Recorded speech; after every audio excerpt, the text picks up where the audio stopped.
शौर्य office में राजवीर और करण को एक देखकर होगा दुखी और राजवीर को ऑफिस के सीईओ वाले चेयर पर बैठे हुए देख शौर्य को लगेगा बड़ा शौक। जी हाँ दोस्तों, कुंडली भाग्य के आने वाले धमाकेदार एपिसोड में जब करण राजवीर को लूथा इंडस्ट्री के ऑफिस में लेकर आ जाएगा और शौर्य जब पीछे पीछे ऑफिस में जाएगा, जहाँ पर करण राजवीर को अपना पूरा ऑफिस दिखाएगा और करण राजवीर को ऑफिस के सीईओ के केबिन में लेकर जाएगा और राजवीर को कहेगा कि देखो राजवीर, ये रहा हमारे ऑफिस का सीईओ का केबिन और ये रही तुम्हारी चेयर। जिसे सुनकर और देखकर राजवीर खुश हो जाएगा। जहाँ पर ऑफिस के केबिन में करण राजवीर का कंधा पकड़कर राजवीर को चेयर पर बिठाएगा और राजवीर ऑफिस के सीईओ के चेयर पर बैठेगा। तभी राजवीर के अंदर अपने डैड करण के लिए अलग ही खुशी होगी। जहाँ पर शौर्य करण और राजवीर को पता ना चले ऐसे केबिन के बाहर राजवीर को चेयर पर बैठा हुआ देखेगा। तभी शौर्य को काफी बड़ा झटका लगेगा और करण ऑफिस के केबिन में अपने बेटे राजवीर को प्राउडली देखेगा और करण अपने फोन में राजवीर की फोटो लेगा। तभी राजवीर की आंखों से अपने डैड करण के लिए आंसू आ जाएंगे और तभी करण राजवीर के पास आएगा और राजवीर को गले लगा लेगा, जिसे देखकर शौर्य को काफी बड़ा शौक लगेगा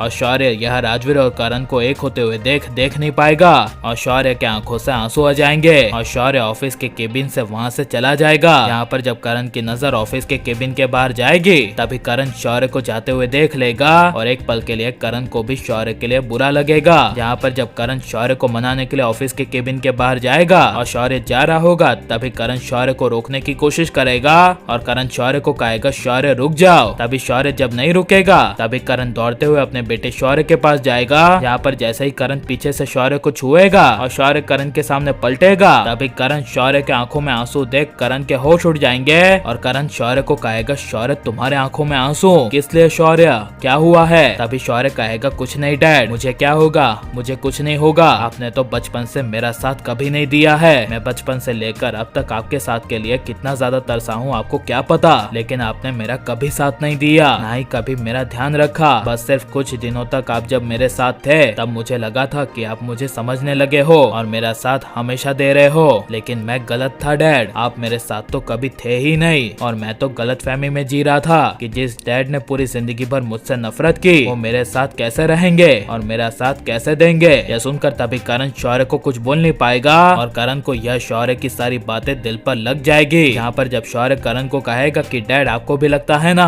कहीं आपको भी लगा होगा ना कि आपने हमेशा सच में मेरे साथ गलत किया है, कभी मेरा साथ नहीं दिया और ना ही कभी मेरे साथ रहे हैं। तभी यह सुनकर करण अपने आप को एक्सेप्ट करते हुए कहेगा हाँ शौर्य, मैं ये सब एक्सेप्ट करता हूँ कि मैं कभी तुम्हारे साथ नहीं रहा हूँ, लेकिन मेरी बात को समझो शौर्य, इस कंपनी का सीईओ मुझे राजवीर को इसलिए बनाना पड़ा क्योंकि राजवीर तुम्हारा बड़ा भाई है। I mean, राजवीर तुम्हारा बड़ा भाई जैसा है, वो सब कुछ समझता है। वहीं तुम शौर्य तुम्हारे अंदर गर्म खून है और अभी तुम कंपनियों की कॉम्पिटिशन्स को समझे नहीं हो, उसमें गर्म खून नहीं चलता है शौर्य, बड़े बड़े डिसीजंस लेने होते हैं। और तुम शौर्य फिक्र क्यों कर रहे हो, जिस जगह पर राजवीर है उस जगह पर तुम भी तो हो। राजवीर और शौर्य तुम दोनों को मिलकर ये सारे डिसीजन लेने हैं। लूथा इंडस्ट्री की इस कंपनी को तुम दोनों को मिलकर आगे बढ़ाना है। जिसे सुनकर तभी शौर्य कुछ बोल नहीं पाएगा और शौर्य दुखी होगा। तो करण को राजवीर को शौर्य को उसकी असली सच्चाई बता देनी चाहिए कि राजवीर और कोई नहीं बल्कि तुम्हारा असली भाई है और सीईओ बनते हुए आप किसे देखना चाहते थे, शौर्य को या फिर राजवीर को?